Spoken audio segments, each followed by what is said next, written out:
sini di hari Selasa tanggal 12 Januari 2021. Nah, kita akan membahas pembelajaran ketiga dan 4, melanjutkan pembelajaran kita yang kemarin ya. Nah, di pembelajaran 3 ini kita akan membahas tentang PKN, itu contoh kewajiban siswa di lingkungan sekolah. Mungkin kalian sudah mengetahui apa itu kewajiban. Kewajiban itu sesuatu yang harus kita lakukan ya, itu kewajiban. Nah, sebagai siswa, kita berkewajiban di sekolah itu yang pertama itu belajar ya, masih banyak kewajiban-kewajiban lainnya. Nah, di buku kalian itu di halaman 15 bisa kalian lihat ya. Nah, di sini lihat nak, guru melaksanakan kewajiban mendidik. Nah, itu kalau kewajiban guru itu di sekolah itu mengajar, memberikan ilmu kepada anak-anak didiknya ya. Nah, itu kewajiban guru. Nah, beda dengan hak ya. Nah, di sini lihat, guru melaksanakan kewajiban mendidik siswanya sehingga menjadi pribadi yang cerdas dan berbudi pekerti yang luhur ya. Nah, guru itu membimbing siswanya agar menjadi anak didiknya itu menjadi anak-anak yang cerdas dan berbudi itu nak ya, sopan, pokoknya perilaku yang baik-baik ya itu. Nah, di sini siswa belajar dengan giat untuk menggapai prestasi yang membanggakan. Nah, itu merupakan kewajiban dari siswa, dari kalian ya. Kalian itu belajar dengan giat ya, agar kalian bisa menggapai cita-cita yang ingin kalian gapai ya itu. Nah, pada halaman 16, nah di sini kewajiban warga negara itu untuk mengikuti pendidikan dasar itu tercantum dalam undang-undang ya, tercantum dalam UUD 1945 ya, pasal 31 ayat 2 ya, pasal 31 ayat 2. Ini ayat 2 ya. Nah, pasal 31 ayat 2. Nah, yang berbunyi setiap warga negara itu wajib mengikuti pendidikan dasar dan pemerintah wajib membiayainya. Nah, itu bunyi dari pasal 31 ayat 2 ya. Setiap warga negara itu wajib mengikuti pendidikan dasar dan pemerintah wajib membiayainya. Nah, itu merupakan pasal 31 ayat 2. Nah, mungkin teacher harapkan kalian itu bisa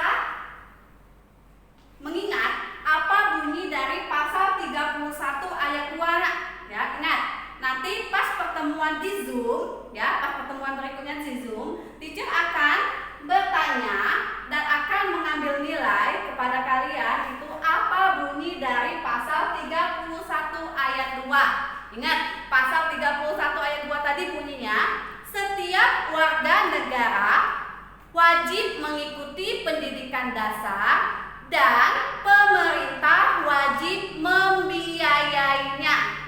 Nah, itu nak ya. Nah, nanti di pertemuan berikutnya pas di Zoom, nanti teacher tanyakan apa bunyi dari pasal 31 ayat 2 ya. Oke, lanjutnya. Nah, untuk mewujudkan masyarakat yang cerdas, pemerintah itu merancang program wajib belajar 12 tahun ya, yang meliputi pendidikan tingkat SD, SMA, SMP ya. Itu. Nah, di sini ada contoh kewajiban siswa. Mungkin kalian sudah tahu apa aja contoh kewajiban kalian itu di sekolah. Yang pertama itu bisa mematuhi peraturan yang ada di sekolah. Itu merupakan kewajiban kalian. Tadi yang utamanya itu yaitu belajar dengan giat ya. Ada lagi menghormati guru. Itu merupakan kewajiban kalian ya. Ada juga menjaga fasilitas yang ada di sekolah. Itu, dan masih banyak lain-lainnya ya. Masih banyak kewajiban yang kalian itu di sekolah ya. Oke. Nah, oke, kita lanjut. Di halaman 17 itu pelajaran IPS itu tentang menjelaskan upaya mengisi menjelaskan upaya mengisi kemerdekaan.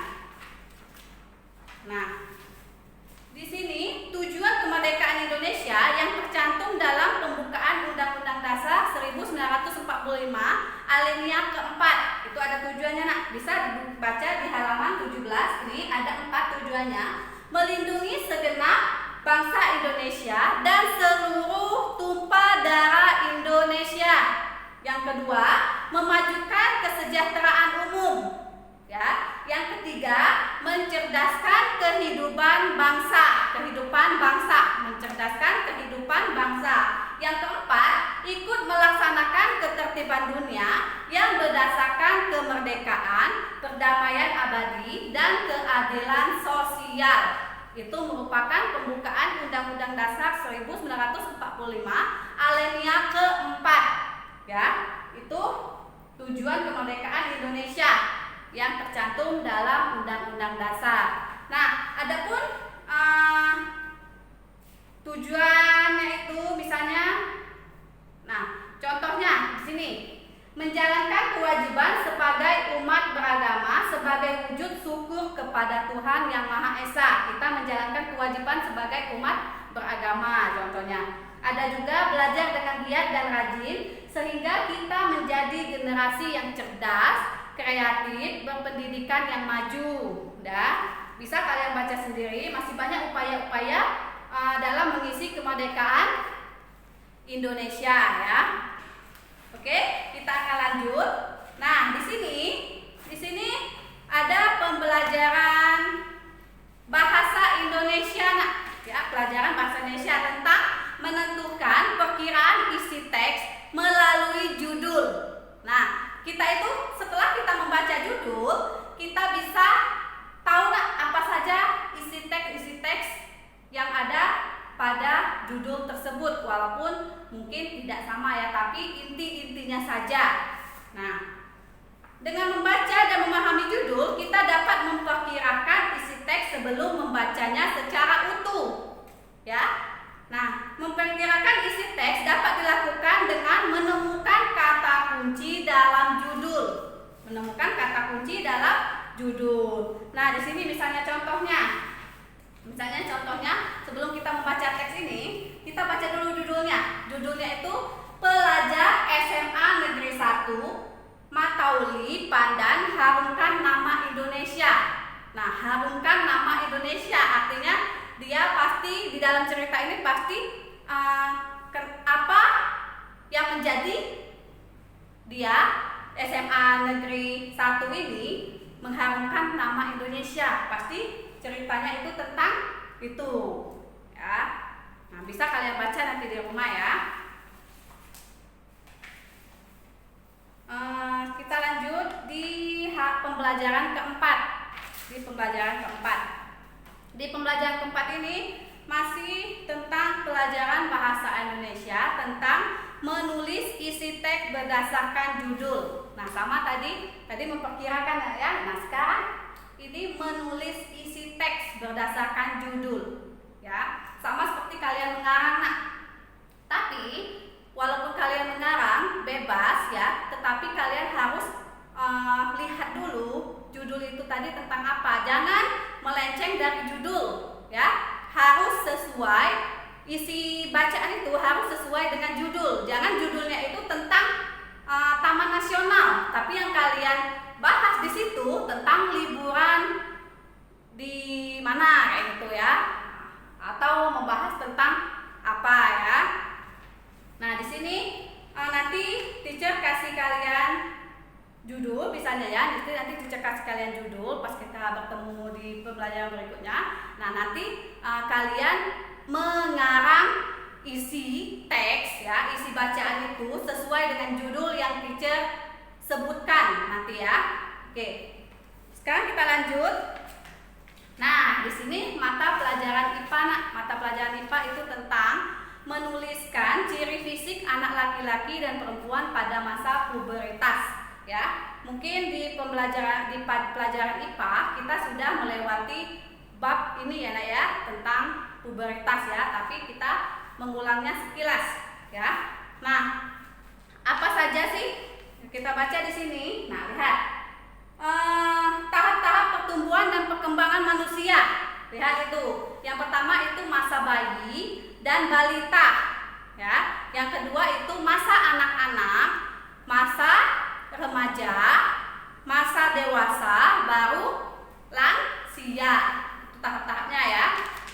Nah, untuk ciri-cirinya bisa kalian buka buku kalian itu di halaman 24 nak. Nah, di sini ada ciri-ciri pubertas pada anak perempuan, ya. Yang pertama itu mulai tumbuh jerawat. Ada lagi suaranya itu sudah berubah, ya. Terjadinya menstruasi, bisa juga ya. Nah, kalau ciri-ciri pubertas pada anak laki-laki, keluarnya jakun. Jakun itu berada di sini nak. Nah, biasanya anak laki-laki kalau dia sudah pubertas, dia jakunnya muncul, ya, dan suaranya itu sudah pecah, suaranya itu berubah, ya. Yang semula suaranya seperti anak-anak berubah menjadi pecah, ya, serak-serak kayak gitu ya. Oke, nanti kalian bisa mengalaminya sendiri. Itu merupakan ciri-ciri pubertas pada anak laki-laki.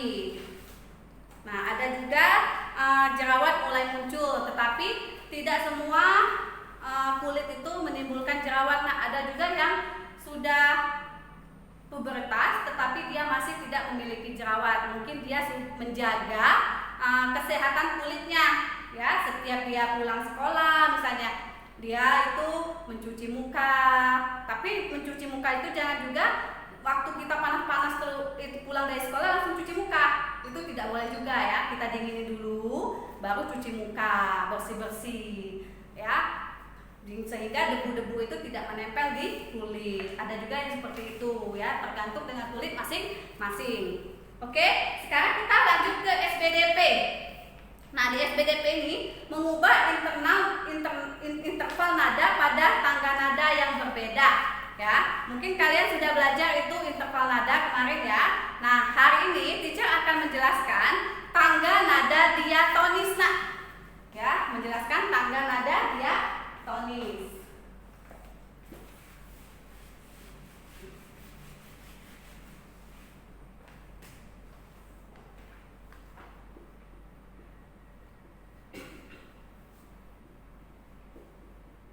Tangga nada diatonis.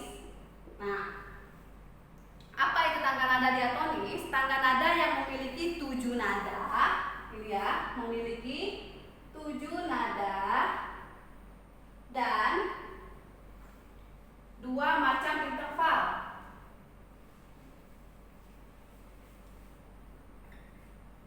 Nah, 7 nada dan 2 macam interval. 7 nadanya itu yaitu do, re, mi, fa, sol, la, si, do. Sedangkan intervalnya itu 2 macam, yaitu 1 dan setengah. Ini intervalnya, ya. Nah, tangga nada diatonis ini dibagi menjadi 2 macam, nak. Dibagi menjadi 2 macam, ya. Pertama, tangga nada mayor. Yang kedua itu tangga nada minor. Nah, tangga nada mayor dan tangga nada minor. Nah, apa itu tangga nada mayor? Tangga nada mayor itu tangga nada yang umumnya digunakan untuk beberapa lagu pop yang bernuansa ceria, ya, bersemangat atau bahagia. Ini tanda nada mayor. Sedangkan kalau minor itu kebalikannya, nak. Dia sedih, pelan, itu tanda nada minor, ya. Tanda nada minor itu juga ada beberapa, ada yang minor asli, ada yang minor harmonis, ada yang minor melodis, ya. Ada yang minor asli, melodis, dan harmonis. Nah, ini tadi bernada ceria ya. Contohnya itu misalnya maju tak gentar. Nah, ini maju tak gentar itu biasanya menggunakan tangga nada mayor, ya, karena dia bersemangat, ya, bersemangat. Ada juga contohnya lagi itu misalnya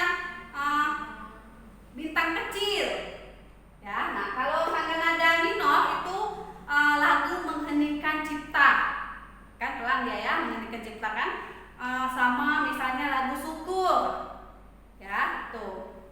Nah, ciri-ciri tangga nada mayor, ya. Yang pertama itu ciri-cirinya tadi memiliki sifat yang riang. Nah, lagunya itu riang, ya itu mayor. Yang kedua, biasanya diawali dan diakhiri dengan nada do, ya. Biasanya diawali dan diakhiri dengan nada do. Nah, biasanya diakhiri dengan nada do, namun beberapa juga diawali dengan nada sol, ya, bisa juga dengan nada mi, tidak harus dengan nada do, ya, tetapi umumnya itu biasanya, ya, itu.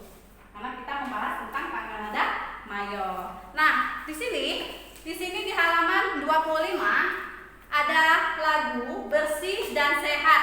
Nah, coba kalian cari di rumah menggunakan alat musik, misalnya pianikana, menggunakan lagu Bersih dan Sehat, ya, bersih dan sehat. Oke, mungkin cukup di situ penjelasan teacher pada hari ini.